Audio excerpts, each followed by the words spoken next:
ನನ್ನದು ಮನೆ ಹೇಳಿ ಬರ್ತದೆ ಎಂತಂದ್ರೆ ನಾನು ಪೂಜೆ ಮಾಡುವ ದೇವಾಲಯದಲ್ಲಿ ಗಂಧ ಬಾಚುವಾಗ ಮತ್ತೆ ತೋಲ್ ಬಾಚುವಾಗ ಇಬ್ಬರು ಬರಲಿಲ್ಲ.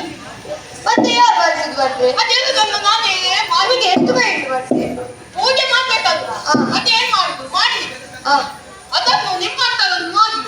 ನನ್ನಂತವರಂದ್ರೆ ನೀವು ಅಡ್ಡ ಮಾತಾಡ್ಬಾರ್ದು, ತುಂಬಾ ಕಷ್ಟ ಆಗ್ತದೆ. ಮತ್ತೆ ಅದನ್ನೆರಡನ್ನು ನಾನೇ ಮಾಡಿ ಆಮೇಲೆ ನನ್ನ ನಾರಾಯಣ ಭಟ್ರಿಗೆ ಅವಳಿಂದ ಬಂದಿರಯ್ಯ ಭೂಮಿ ದೇವ, ಅವಳಿಂದ ಬಂದಿರಯ್ಯ ಭೂಮಿ ದೇವ,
ಓಂ ನಮಃ ಶಿವಾಯ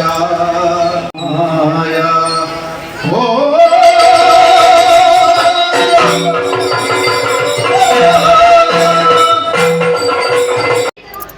ಸುಪುಷ್ಟರಾಗಿರಬೇಕಾದವರು ನೀವು ಎಂದು ಗಾಯಗೊಂಡು ರಕ್ತ ಸುರಿಸುತ್ತಾ ಬಂದಿದ್ದೀರಿ. ಹೌದು ಕಣ್ರಿ, ಶುಭವನ್ನು ಬಯಸುವವರು ನೀವು. ದರಿದ್ರ ಆಕ್ರಮಣವಾಯಿತೆ. ಈ ದೇವೇಂದ್ರ ದೇಹ ಸಂಕಟದಲ್ಲಿದೆಯಲ್ಲವೇ? ಖಂಡಿತ